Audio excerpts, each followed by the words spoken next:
Assalamualaikum warahmatullahi wabarakatuh.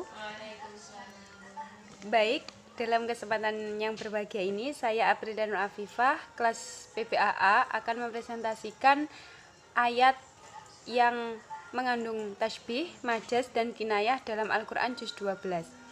Langsung saja untuk yang pertama, yakni ayat-ayat yang mengandung tasbih dalam Al-Quran Juz 12. Kita ambil satu ayat, yakni Al-Quran Surat Hud ayat 24 yang berbunyi, A'udzubillahi minasyaitonirrajim, Bismillahirrahmanirrahim. Mathalul fariqaini kal a'ma wal asom wal basir was sami'i hal yastawiyani mathala afala tadhakkarun. Yang artinya perbandingan kedua golongan itu, yakni orang-orang kafir dan orang-orang mukmin, seperti orang buta dan tuli dengan orang yang melihat dan mendengar.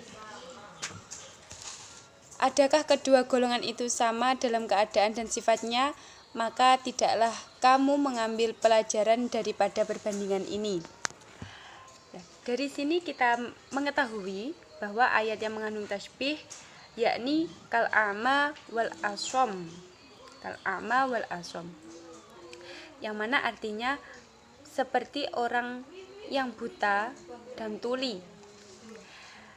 Adapun jenis gaya tasbih yakni tasbih tamtsil, yang mana tasbih tamtsil menyebutkan huruf atau alat tasbih, adat tasbih, yakni berupa huruf kaf.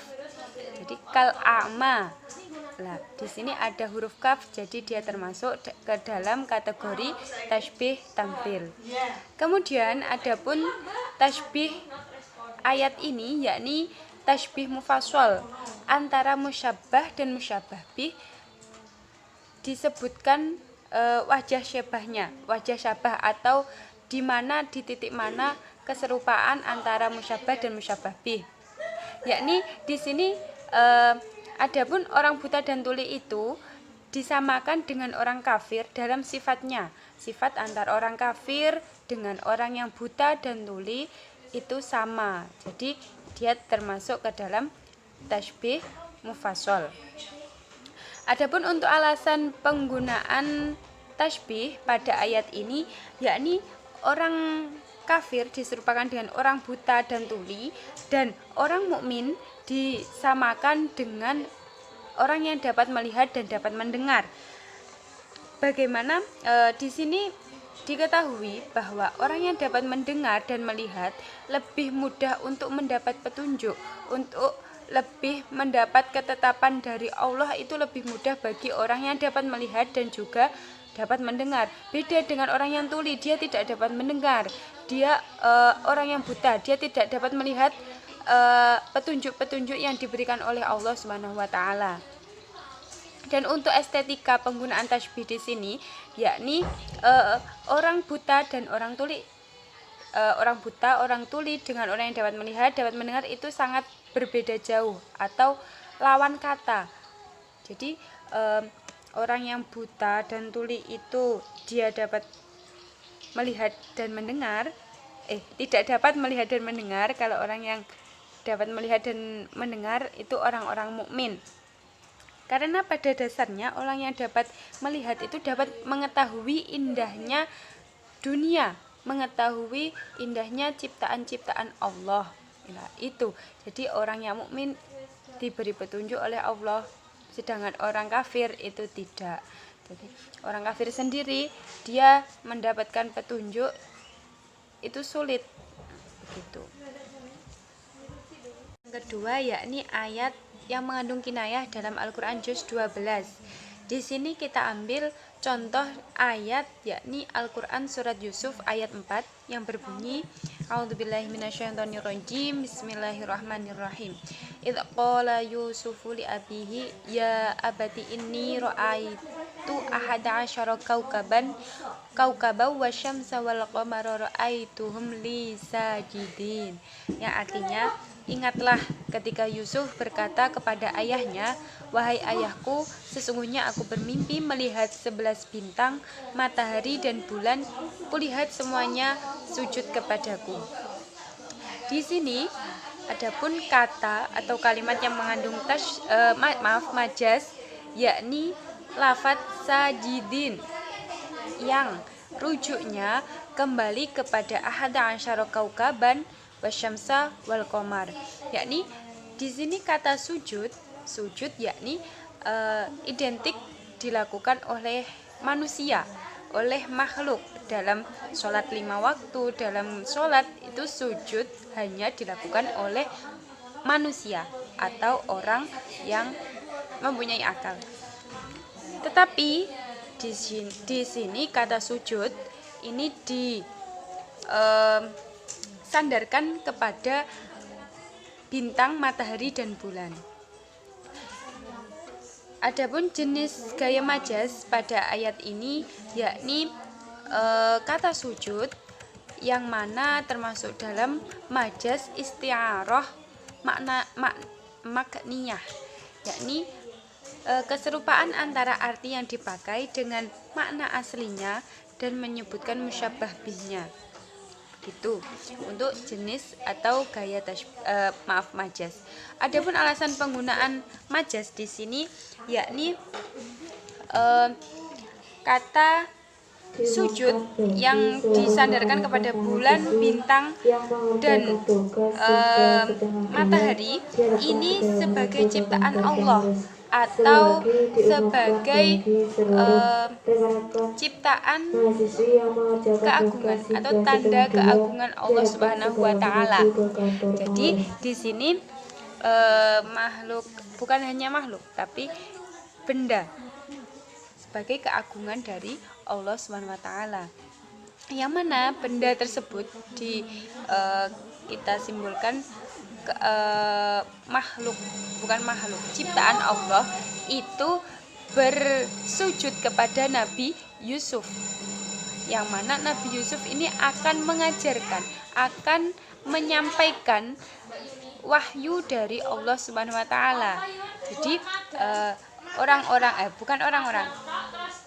bulan, bintang, dan matahari tersebut diibaratkan makhluk Allah yang akan beriman atau akan yang mematuhi ajakan dari Nabi Yusuf alaihi salam.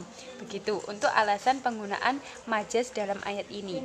Adapun estetika dalam penggunaan majaz di sini yakni untuk digunakan sebagai simbol penghambaan atau simbol ketundukan ciptaan Allah kepada Sang Pencipta, yakni Allah Subhanahu wa taala. Jadi ciptaannya akan menghamba atau akan tunduk kepada Allah Subhanahu wa taala, manut atau ikut terhadap ajaran-ajaran yang telah disampaikan oleh Nabi Yusuf alaihi salam.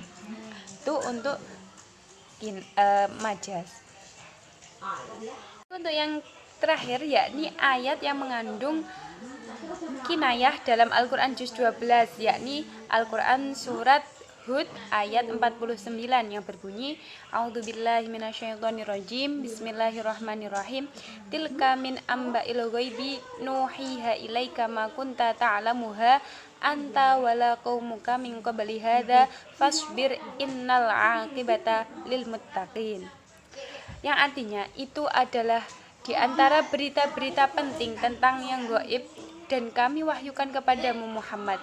Tidak pernah kamu mengetahuinya dan tidak pula kaummu sebelum ini. Maka bersabarlah, sesungguhnya kesudahan yang baik adalah bagi orang-orang yang bertakwa. Di sini dijelaskan bahwa al-aqibah, kata yang mengandung kinayah yakni al-aqibah yang dimaknai dengan kesudahan. Di sini jenis gaya kinayah yang dipakai adalah kinayah nisbat. Kinayah nisbat. Adapun kinayah sendiri yakni menghendaki suatu makna aslinya. Di sini menghendaki makna asli, yakni kesudahan. Al-aqibah di sini bisa dimaknai kesudahan atau akibat atau hasil. Jadi hasil yang baik begitu. Di sini dimaksudkan hasil yang baik. Kemudian untuk kinayah an-nisbat, yakni kinayah yang dengannya dikehendaki menghubungkan suatu perkara dengan perkara lainnya, atau juga pengkhususan suatu sifat terhadap mausuf. Di sini jelas pada al-aqibah, innal aqibata lil muttaqin. Al-aqibah atau kesudahan yang baik itu bagi orang-orang yang bertakwa. Jadi kalau tidak bertakwa, dia tidak akan mendapatkan kesudahan yang baik. Itu yang dimaksud dengan kinayah an-nisbat. Kemudian untuk alasan penggunaan kinayah di sini, yakni pada kata al-aqibah yang diartikan kesudahan, yakni kebenaran yang baik ini sebuah akibat atau hasil yang diperoleh oleh orang-orang yang bertakwa atau orang-orang yang beriman, bertakwa, begitu. Di sini dijelaskan bahwa Nabi Nuh dengan perjuangannya yang begitu gigih, untuk Nabi Nuh itu berdakwah kepada kaumnya ini dengan takwa, dengan kesabaran, sehingga beliau mendapatkan hasil yang baik. Tuh. Untuk estetika dari kinayah sendiri pada ayat ini, al-aqibah dimaknai dengan kesudahan. Ini sering kita jumpai pada pepatah bahasa Indonesia ya. Untuk kita bisa jadikan teladan dari ayat ini, kita bisa ambil hikmah. Innal aqibata lil muttaqin. Jadi kesudahan yang baik atau yang terpuji ini bagi orang-orang yang bertakwa. Kalimat sebelumnya yakni fasbir, bersabarlah. Jadi teladan bagi kita untuk bersabar dan bertakwa kepada Allah, yang mana kita akan menuai, mendapatkan hasil yang baik atas proses yang kita lalui. Jadi untuk jika seorang manusia, seseorang menginginkan hasil yang baik, diperlukan juga proses yang baik. Jadi tidak asing bagi kita ya petuah yang sering dikatakan, mungkin kita sudah hafal di luar kepala, yakni berakit-rakit ke hulu, berenang ke tepian, bersakit-sakit dahulu, bersenang-senang kita kemudian. Mungkin itu bisa dijadikan estetika dalam ayat ini, begitu. Baik, terima kasih dari saya, cukup sekian.